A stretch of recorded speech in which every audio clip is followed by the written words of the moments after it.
नमस्कार दोस्तों, आज है 19 जुलाई 2020 और मैं स्वागत करता हूं आपका युवा एंड डेली करंट अफेयर्स में। आज के करंट अफेयर्स की पीडीएफ का लिंक हमने डिस्क्रिप्शन में दिया हुआ है, आप वहां से डाउनलोड कर सकते हैं। और अगर आपने हमारे पुराने टेस्ट अटैम्प्ट नहीं किए हैं तो वो भी आप हमारी प्लेलिस्ट से अटैम्प्ट कर सकते हैं। उसके अलावा हमारी एक हिंदी ग्रामर की टेस्ट सीरीज चल रही है जो है यूपी आरओ एग्ज़ाम के लिए, जिसको भी आप अटैम्प्ट कर सकते हैं। उसके 11 टेस्ट ऑनलाइन हो चुके हैं। चलिए शुरू करते हैं अपना आज का पहला क्वेश्चन जो है, हाल ही में अमेरिका के पूर्व राष्ट्रपति जिनका नाम है बराक ओबामा और माइक्रोसॉफ्ट के संस्थापक बिल गेट्स समेत कई वीआईपी के ट्विटर अकाउंट्स को हैक कर लिया गया।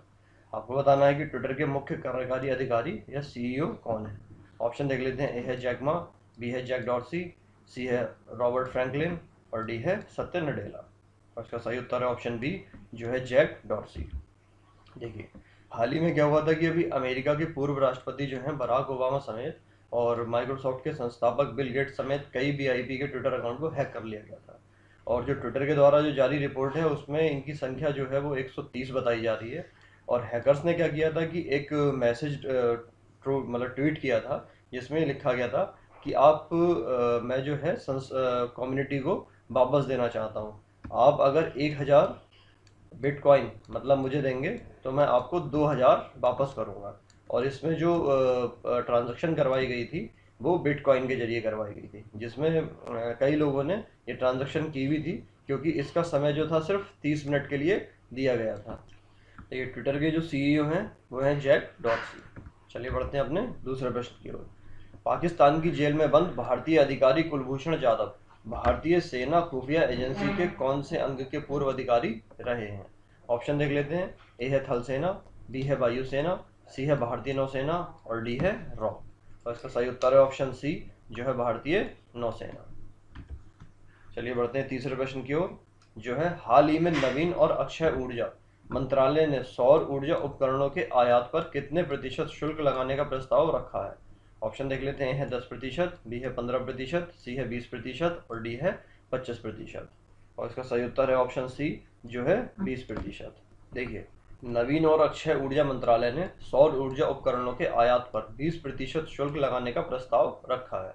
और इसका जो मकसद है वो ये है कि चीन से सस्ते उपकरण आयात को हतोत्साहित करना और जो घरेलू उद्योग हैं उनकी रक्षा करना। जैसा आपको पता होगा कि चीन में जो मैन्युफैक्चरिंग होती है उसके सस्ते होने के कारण ये है कि एक तो वो बहुत बड़े मतलब लार्ज स्केल पर करते हैं किसी भी चीज़ की मैन्युफैक्चरिंग। दूसरा ये है कि क्वालिटी स्टैंडर्ड, वहाँ पर क्वालिटी स्टैंडर्ड को तो वो लोग शायद फॉलो ही नहीं करते। एक तरह से देखा जाए तो बहुत ही घटिया किस्म का माल बनाया जाता है। लेकिन क्या होता है कि जब उसे बाजार में भेजा जाता है तो बाजार में आने की वजह क्या होती है कि वो सस्ता होता है। क्यों? क्योंकि एक तो बहुत लार्ज स्केल पर बनाया गया, दूसरा क्वालिटी स्टैंडर्ड कुछ नहीं होते। आपने कहावत सुनी भी होगी कि चले तो चांद तक वरना रात तक। चीन के सामान के लिए ये कहावत फेमस है। तो इसीलिए क्या होता है, लेकिन जो भारतीय भारतीय अगर जो कंपनीज हैं वो बनाती हैं तो उन्हें क्वालिटी का भी ध्यान रखना पड़ता है। दूसरा यह है कि कच्चा माल जो है वो यहाँ पर थोड़ा महंगा पड़ता है। इस वजह से जो भारतीय उपकरण रहते हैं उनका सामान थोड़ा सा ज़्यादा रहता है और चीनी सामान जो है सस्ता रहता है। लेकिन लोग जो हैं, जो कंज्यूमर है, वो चीनी मतलब सस्ता सामान देखने के चक्कर में चीन से आयात जो भी सामान होता है उसको खरीदते जाते हैं और वो धीरे धीरे उसकी जो एक तरह से देखा जाए कि रेट था वो बढ़ता चला जा रहा था। तो उसके लिए अब क्या है कि सरकार काम कर रही है, तो इस तरह से जो है शुल्क लगाए जा रहे हैं। हमने इसको एक बार डिटेल में भी डिस्कस किया था, आप चाहें तो उस वीडियो को देख सकते हैं। चलिए बढ़ते हैं चौथे प्रश्न की ओर जो है, हाल ही में नागरिक उड्डयन मंत्रालय ने किन देशों के साथ अंतर्राष्ट्रीय उड़ानों के लिए द्विपक्षीय समझौता किया है। ऑप्शन देख लेते हैं। ए है अमेरिका, बी है फ्रांस, सी है जर्मनी और डी है उपरोक्त सभी। और उसका सही उत्तर है ऑप्शन डी जो है उपरोक्त सभी, मतलब अमेरिका, फ्रांस, जर्मनी तीनों के साथ। देखिए, नागरिक उड्डयन मंत्रालय ने बताया कि भारत ने अमेरिका, फ्रांस और जर्मनी के साथ अंतर्राष्ट्रीय उड़ानों के लिए द्विपक्षीय समझौता किया है और जल्द ही ब्रिटेन के साथ भी ऐसा ही द्विपक्षीय समझौता किया जाएगा। और इसके साथ ही एयर इंडिया के सभी कार्यालय 20 जुलाई से अपनी पूर्ण क्षमता के साथ कार्य करने लगेंगे। और वर्तमान में भारत के नागरिक उड्डयन मंत्री जो हैं वो हैं हरदीप सिंह पुरी। चलिए बढ़ते हैं पांचवें प्रश्न की ओर जो है, मोहन बागान लाइफ टाइम अचीवमेंट पुरस्कार 2020 से किसे सम्मानित करने की घोषणा की गई है। ऑप्शन देख लेते हैं। ए है प्रगट सिंह, बी है धनराज पिल्ले, सी है अशोक कुमार और डी है दिलीप तर्की। और इसका सही उत्तर है ऑप्शन सी जो है अशोक कुमार। देखिए 29 जुलाई 2020 को मोहन बागान फुटबॉल क्लब के स्थापना दिवस के मौके पर भारत की एक 1975 हॉकी विश्व कप जीत के नायकों में शामिल अशोक कुमार को मोहन बागान लाइफ टाइम अचीवमेंट अवार्ड से सम्मानित किया जाएगा। किसे किया जाएगा? अशोक कुमार को मोहन बागान लाइफ टाइम अचीवमेंट अवार्ड से सम्मानित किया जाएगा। और मोहन बागान हर साल 29 जुलाई को अपना स्थापना दिवस मनाता है और मोहन बागान ने 1911 को इसी दिन IFA शील्ड में ईस्ट यॉर्कशायर रेजिमेंट को 2-1 से हराया था और वह खिताब जीतने वाला पहला भारतीय क्लब बना था। चलिए बढ़ते हैं छठे प्रश्न की ओर, जो है पुस्तक a song of India. A song of India के लेखक कौन है? ऑप्शन ए है रस्किन बॉन्ड, बी है अमिताभ घोष, सी है अरुंधति राय और डी है साइरस मिस्त्री। और इसका सही उत्तर है ऑप्शन ए, जो है रस्किन बॉन्ड। चलिए बढ़ते हैं सातवें प्रश्न की ओर, निम्नलिखित में से कौन से कथन सत्य हैं? ऑप्शन देख लेते हैं। ए है 15 जुलाई 2020 को भारत और यूरोपीय संघ ने व्यापार अड़चनों को दूर करने के लिए उच्च स्तरीय संवाद स्थापित करने का निर्णय लिया। कथन 2 है दोनों पक्ष इस उद्देश्य हेतु एक पंचवर्षीय रोड मैप बनाने पर सहमत हुए हैं।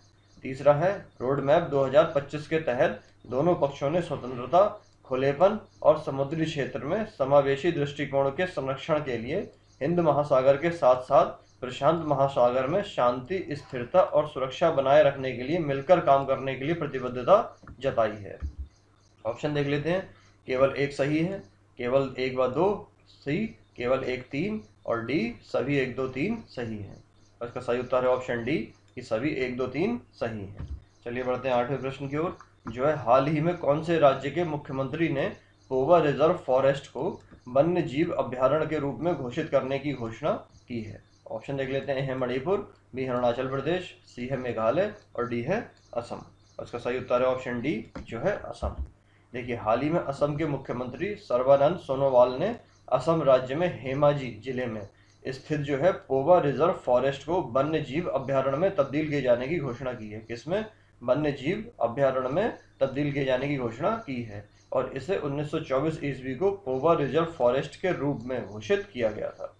चलिए बढ़ते हैं 9वें प्रश्न की ओर, हाल ही में भारतवंशी चंद्रिका प्रसाद संतोखी को किस देश का राष्ट्रपति चुना गया है? ऑप्शन ए है सूरीनाम, बी है फ्रेंच गुयाना, सी है होंडुरास, डी है पपुआ न्यू गिनी। और इसका सही उत्तर है ऑप्शन ए, जो है सूरीनाम। देखिए भारतवंशी चंद्रिका प्रसाद संतोखी को लैटिन अमेरिकी देश सूरीनाम का राष्ट्रपति चुना गया है और उन्होंने पूर्व सैन्य तानाशाह डेसी बाउंटर्स की जगह ली है और जिनकी नेशनल पार्टी ऑफ सूरीनाम क्या है? नेशनल पार्टी ऑफ सूरीनाम चुनाव हार गई थी और सूरीनाम देश इस समय है भयंकर आर्थिक संकट से गुजर रहा है। और चंद्रिका प्रसाद संतोखी जो हैं वो सूरीनाम के मुख्य पुलिस आयुक्त भी रह चुके हैं।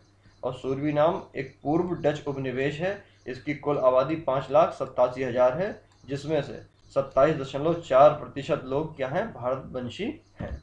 चलिए बढ़ते हैं 10वें प्रश्न की ओर, हाल ही में भारत में निमोनिया के लिए न्यूमोकोकल पॉलीसैकेराइड कॉन्जुगेट वैक्सीन विकसित की गई है और यह निमोनिया के लिए भारत की पहली स्वदेशी वैक्सीन है। और आपको बताना है कि इसे कौन से संस्थान ने विकसित किया है। ऑप्शन देख लेते हैं। ए है ICMR, बी है एम्स और सी है serum institute of India Pune और डी है उपरोक्त में से कोई नहीं। और इसका सही उत्तर है ऑप्शन सी, जो है serum institute of India Pune. चलिए बढ़ते हैं 11वें प्रश्न की ओर, हाल ही में कौन से राज्य ने ऑपरेशन मुस्कान कोविड-19 चलाया है? ऑप्शन ए है गुजरात, बी है उत्तर प्रदेश, सी है आंध्र प्रदेश और डी है केरल। और उसका सही उत्तर है ऑप्शन सी, जो है आंध्र प्रदेश। देखिए हाल ही में आंध्र प्रदेश राज्य की पुलिस ने पिछले दिनों राज्य के विभिन्न जिलों से कुल 2739 या 2739 बच्चों को छुड़ाया है और यह कार्यवाही जो है वो ऑपरेशन मुस्कान कोविड-19 के तहत हुई है और यह अभियान 14 जुलाई से 20 जुलाई तक चलाया जा रहा है और इस ऑपरेशन के तहत छुड़ाए गए बच्चों का कोविड-19 टेस्ट भी करवाया जा रहा है। चलिए बढ़ते हैं 12वें प्रश्न की ओर, जो है हाल ही में श्याम श्रीनिवासन को बताना है कि श्याम श्रीनिवासन किस बैंक के CEO पद पर पुनर्नियुक्त हुए हैं। ऑप्शन ए है एक्सिस बैंक, बी है ICICI बैंक, सी है यस बैंक और डी है फेडरल बैंक। और उसका सही उत्तर है ऑप्शन डी, जो है फेडरल बैंक। देखिए हाल ही में श्याम श्रीनिवासन जो है वो फेडरल बैंक के पुनः मुख्य कार्यकारी अधिकारी नियुक्त हुए हैं और फेडरल बैंक ने कहा है कि उन्हें 22 सितंबर 2021 तक मुख्य कार्यकारी अधिकारी के रूप में नियुक्त करने के लिए रिजर्व बैंक से अनुमति मिल गई है और श्याम श्रीनिवासन ने 23 सितंबर 2010 को फेडरल बैंक के सीईओ के रूप में पदभार संभाला था। अब चलिए बढ़ते हैं अपने आज के प्रश्न की ओर, जो है चलैया समिति का संबंध किससे है। ऑप्शन देख लेते हैं। ए है कर सुधार, बी है बीमा क्षेत्र में सुधार, सी है चुनाव आयोग से और डी है SC/ST आयोग से। इस प्रश्न का उत्तर देना है आपको हमें कमेंट के माध्यम से। तो चलिए आज के अंत में इतना ही। Thanks for watching. वीडियो पसंद आया तो इसे लाइक कीजिए, कमेंट में प्रश्न का उत्तर दीजिए, साथ साथ इस वीडियो को शेयर करना बिल्कुल ना भूलें और अगर आप हमारे चैनल पर नए हैं तो इसे सब्सक्राइब कीजिए। चलिए मिलते हैं अगले अंक में, तब तक के लिए जय हिंद, जय भारत।